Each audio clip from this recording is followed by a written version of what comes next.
gonna work in the tunnel? I have no idea. NYC broadcast.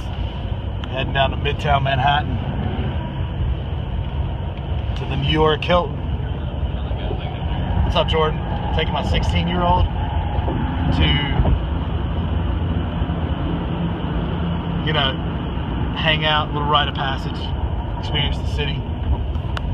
And my beautiful wife, Stephanie, his mother, to experience the city as well. Anyway, this is a very special episode of the Elder Law Report, and the radio show will be on shortly, popping on a different Periscope. I think Hayden's going to be broadcasting that one today, and she's going to handle the show for me for the most part, but they're going to be calling me, Greg McIntyre, the Elder Law guy, and I'm going to be on the show, man. So anyway, and you'll get to see that, and then later I'll splice all this together and put it up on the website and YouTube channel and blast it out to our e-newsletter. Hey, if you're not part of our e-newsletter, I give crazy content all the time on newly developing trends and laws in elder law to help protect your assets and legacies, which is our slogan at McIntyre Elder Law, and the tenets we live by. 2 tenets: to keep the senior in control of their assets, and also to provide them with the most healthcare options possible. So go to mcelderlaw.com. That's M like mcelderlaw.com. And I'm going through the tolls, man. Through the tolls. It costs $21 to go through the tolls. That's a toll. Hey, Jordan, you gonna pay the toll? You always gotta pay the toll, man. Unless you plan ahead, you gotta pay all the tolls. Lose that hard-earned million property you worked for your whole life. So anyway, we're going to be coming to you shortly. Go to mcelderlaw.com. On this, swipe and share also, please. Swipe and share. We want to get as many followers as possible. We want to help as many people as possible as well. And, I can't help someone save their money and their property from long-term care issues and other things that take it as you age in America unless you swipe and share, unless I can reach more people and help more people. So,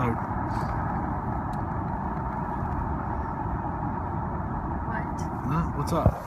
What's going on? What you got to say? Here, you take it for a little bit. Me? Yeah. I believe we're going. Are we going to get cut off because we're going in a tunnel? I have no idea, but I believe we're going into the. It's a big place. I believe we're going into the tunnel. You got any cell reception in the tunnel? You got cell reception in the tunnel, don't you? Yes. Hey, this is our driver. Is it Young Yang? What's your name? My name's John. John? Yes. John Jen? They're actually they're going to try to compete with Google Maps. Sweet. So they actually have this thing to just go around. Oh, right now, I just came out of the Lincoln Tunnel, okay? And into Manhattan, all right? So that's where I am. Are we live on the radio right now? Man, I'm headed straight to...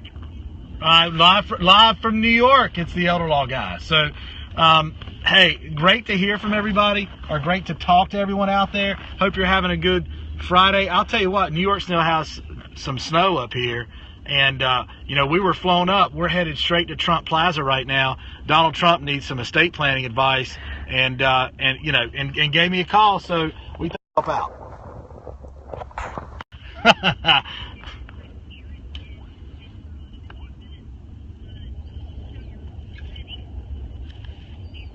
I tell you what, all right, well, in all seriousness, my 16-year-old turned 16 this past week.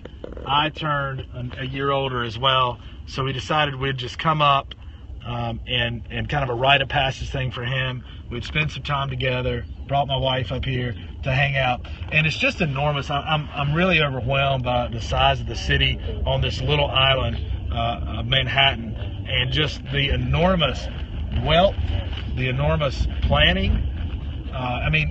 Hayden, how much planning went into building Manhattan into the center of the world, the Rome of today?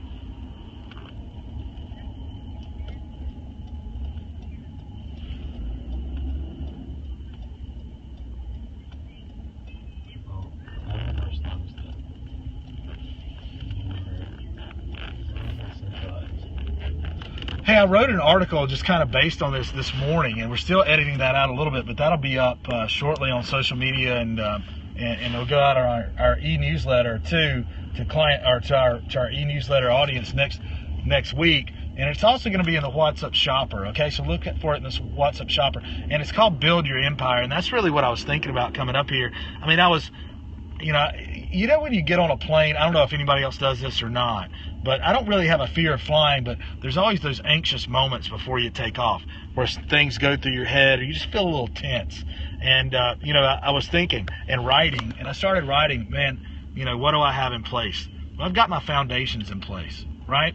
And that gives me peace of mind that I've got my healthcare power of attorney, my general durable power of attorney, my living will, and my will. So no matter what happens to me, that something, you know, somebody would be able to take care of my personal business, my family, and things would pass the way I wanted, right? Instead of every generation having to start over.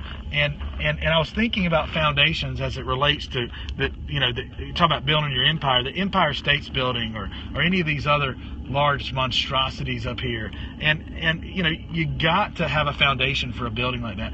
How deep do you think those foundations are for those large buildings, Hayden?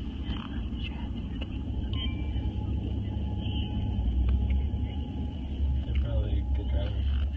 Oh, I'm sure. Yeah, so you got to have that in place. You got to have a foundation and a firm foundation in place, even to build upon it.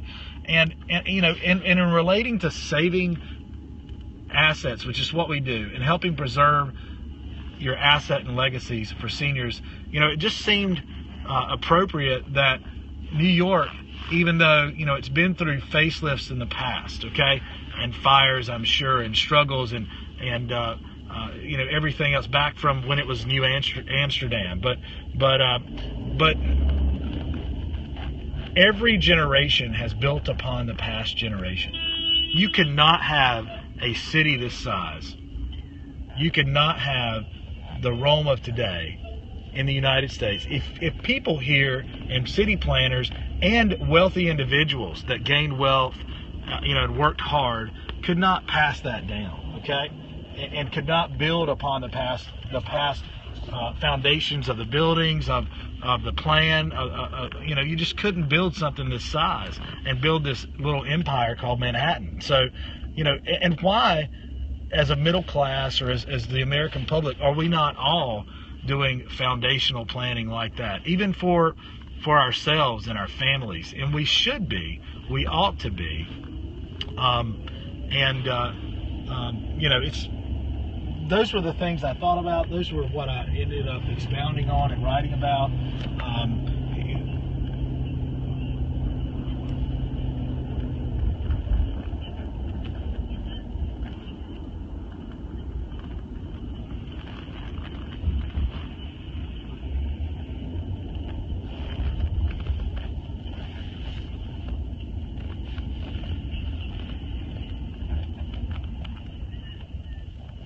That's how you build. That's how you build an empire like that, or a business, or a strong, right? You know, stronger family. Build a stronger family from generation to generation. It's being able to protect your assets. And Hayden, as you know, what's the biggest threat that seniors have on their plate right now?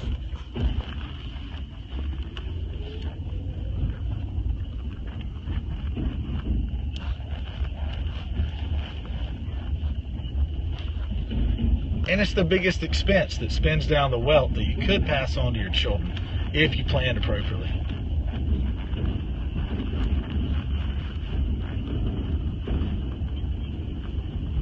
It really can.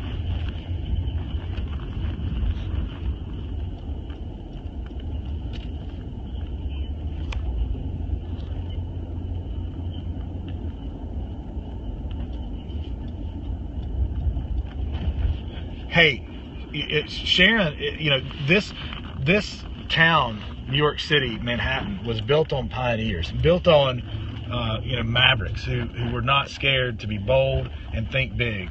And that's something that Sharon does. Hey, Sharon, how are you doing? Man, you should come with me. Let's go with me next month. Let's go back. Okay, I will. You know, okay. Hey, I'm thrilled to everybody today, Sharon with Hospice. I mean, you're I consider you a celebrity, and I think, and what I understand has been held up at maybe your Chicago conference last year as a national example of how to extend hospice care and really reach a ton of families, especially in the minority community where there has been a stigma in the past. Isn't that right?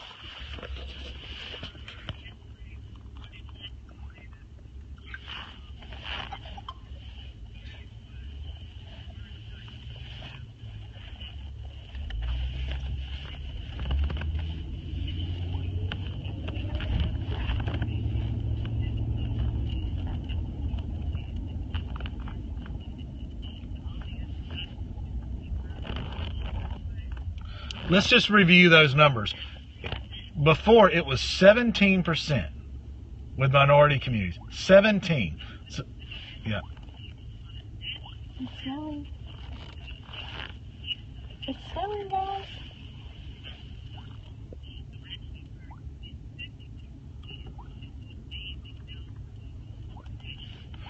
That's an amazing number, period. And I'm sure you went from 17% to 52%, and a lot of that has to do with the overall hospice plan here in Shelby, which is a superstar program, and mainly also you are a main player in doing that and the outreach person for that community. Is that right?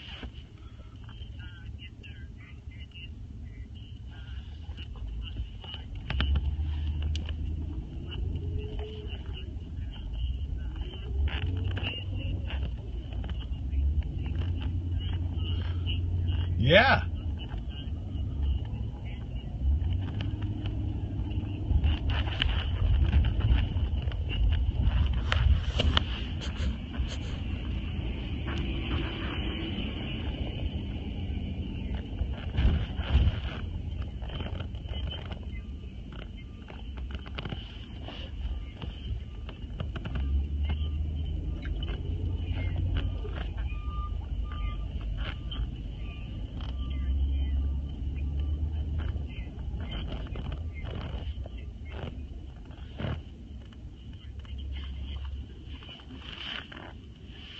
And the loved one can use the full benefits of hospice services.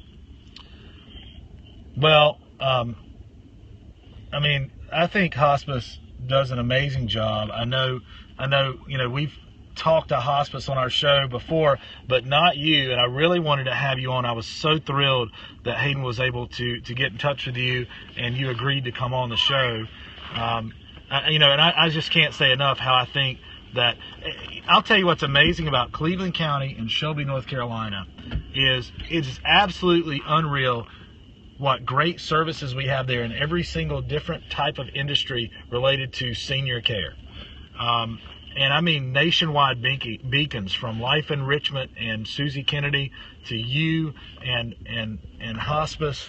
And I just can't applaud you enough for being held up as a nationwide model of how to convert and reach a population, any population, and take it from 17% to over 50%. That's just impressive, and you deserve all the praise you can get for that.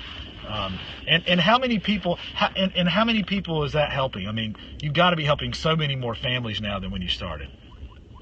Well, actually, when I started, and let me say this to the audience, people think that we only have probably we serve 24 patients a day because we have two facilities, which is the place that people are at, and that's Wendover in Shelby and the Testa Family House in Kings Mountain. Well, the total patient load with those two facilities are only 24 patients. So then my question that I propose to people when I'm doing talks and presentations, how many patients do you think we serve per day? And people just kind of look at me with a puzzle in their face, and then I'll say, just throw out a number, and they'll start 40. Then they'll get to 60. I'll say higher, 80, higher, 100, higher. So we play this little higher, low game. And so finally when someone says 150, then that's when I stop, because that's exactly how many patients we serve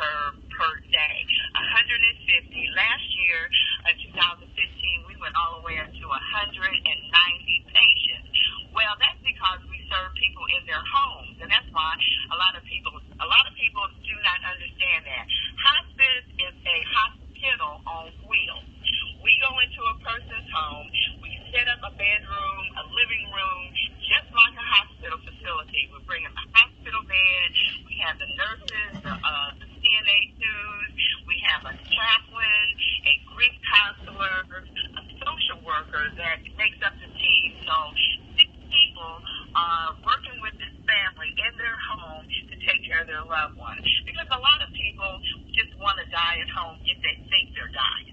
So that's what we do. We just go into the home, make everybody feel comfortable, wonderful. We take the burden off of the family so they can spend all of their time with mama, daddy, their sister, and just be there for the loved one to love on them as the process of dying increases. So that's the main thing I want to say. We take care of 150 to 170 patients per day. Which is unreal. Don't think that hospice is just the hospice house in Kings Mountain and the hospice facility in Shelby. It's so much bigger than that and reaches the entire county.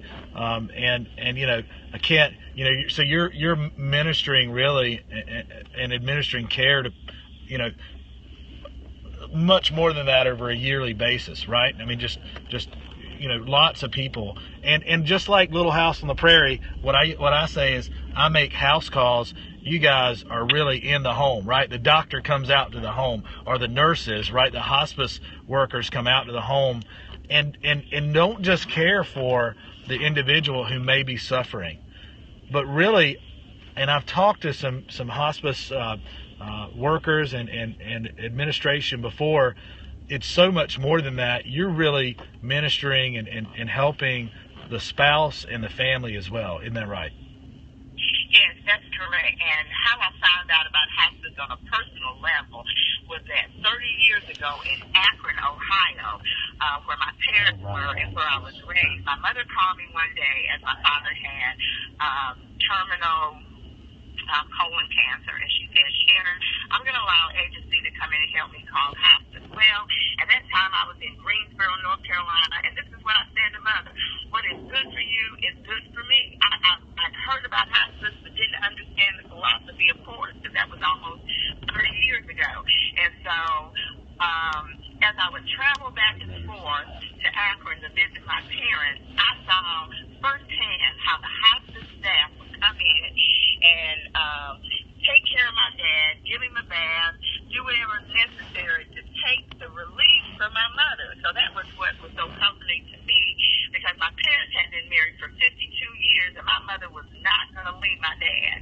And so my dad was at home and hospice services came in, and after my father died, this is what I said to my mother one day when we were talking: if I ever have any money to contribute to any organization, it would be Hospice, Akron, Ohio. Later did I know I'd be working for a hospice, Shelby, North Carolina. So that's a great comfort to my soul. And not just working there, but expanding it so much, expanding its reach in the communities. How you fund different days and okay, I'm so glad you asked. Hey, before you answer that, can I ask another question? Sorry, Hayden. Hey, you know LeBron? Yeah. Oh, God, y'all won't believe it.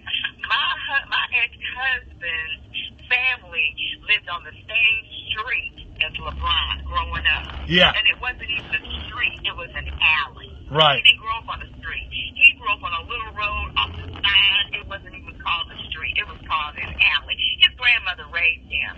So that's what we know about LeBron James. Yeah. My son, who's 16 and a huge Cavs fan and LeBron fan, just said, when you said that, he said, "That's where LeBron's from." Yeah. And hey, he could buy that whole street now, couldn't he? I think at that time, you know what? There was only 6 houses on the street. Like I said, it wasn't even called a street; it was an alley. But LeBron James is very humble, very giving back to Akron, Ohio. Well, good. So I'm sorry, Hayden, you were talking about how an individual who needs hospice care, a family who needs hospice care, because they minister to the whole family, how could they afford it, or how could they pay for it? Was that your question? Sorry to interrupt, Hayden. And if they are serving 150 people, how many workers do they have? And I'm looking at how, I know that they do fundraisers and things like that, but I know they can't possibly come close to paying the bills. So tell us about that. Okay, well, we're actually nonprofit, so we do rely on the generosity of the community. But what I really want everyone to know, if the person has Medicare,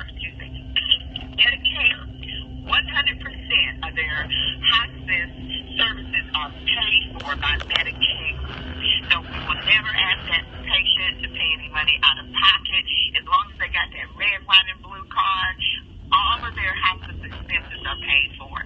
On the other side, even if a family doesn't have the money to pay for whatever is needed, the donations, the generosity of people in Cleveland County, like the Testa family, they're going to make sure, and other families that have made yearly contributions and donations, we make sure a family gets the same care as if they had $1 million as compared to they only have $1. So everybody gets the same care no matter what. Well, Hayden, that's right, along with our entire philosophy of, and just fits right into helping seniors protect their assets and legacies, keeping them in control of their assets, and providing them the best healthcare options possible. And I know firsthand, and from having many, many clients and families who have dealings with hospice, and you guys are always so kind to us and let us use your facility up there to do events every once in a while in Kings Mountain too, and so that hospice is just a blessing to the community. It's head and shoulders above, and it's different from a lot of other things out there and options out there. How about that? Right. I don't want to let time run out before Sharon gets to talk about Hearts for Hospice. She's going to tell us about that. She's brought some hearts that are, you fill out your name from and make a donation. She's going to tell you all about that. Okay. Before I start, I want to say this about Greg McIntyre. I've learned a lot from you. You've come to some of the end-of-life conferences that we've had at different churches, like First Baptist Lawndale, and you and your partner are just so willing to teach us, and that's what the community needs. They need teaching. They need understanding that we do need to go ahead and prepare for this. We need to look at our assets. I'm one, too, that's going to step up to the plate this year and look more at what's going on. So my kids won't have to deal with a whole lot of problems when I die. So, Greg, thank you so much for what you do for Cleveland County as well. Let me talk a little bit about Hearts for Hospice. It's a fundraiser that we started 5 years ago. Actually, my beautician, Teresa Price, brought me into this. She almost got to tie me to a post and whip me down because I didn't want to do it. But anyway, it's been a very profitable fundraiser, only asking people for a $1 donation. We have a heart that Pam Isaac, our marketer, created, and it's called Hearts for Hospice, and it's 2 lines, in memory of in honor of from, and you can buy a heart for $1, and we will post it up on our wall. You can keep it yourself, but all the money that you contribute to Hearts for Hospice goes for patients.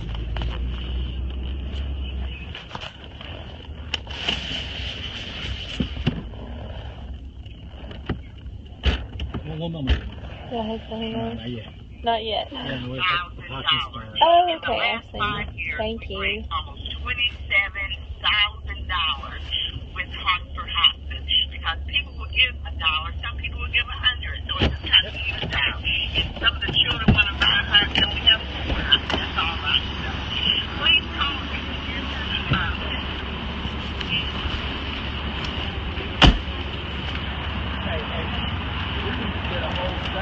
We need a whole stack to be honest. Hey, go ahead and give that number out again for us.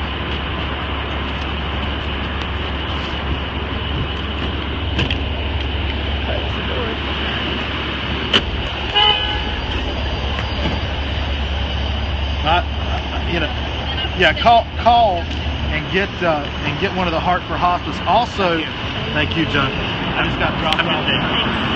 Also, what you can do, if you hear traffic,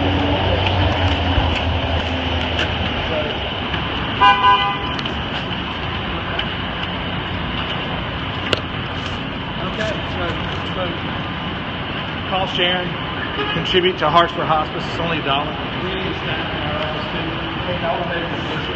Okay, we want to we want to have those plastered all over the place in our office. We can talk about that entire overall. At 123 West Marion Street, Shelby, North Carolina, to purchase our heart for hospice as well. Okay, and also next week we're going to have an amazing show, so tune in to the Elder Law Report next week. I'm signing off from New York City, and just appreciate everybody out there listening. And I'm going to go have lunch with Donald Trump, and we're going to talk about estate planning. Okay? I will. All right. Hey, Mill.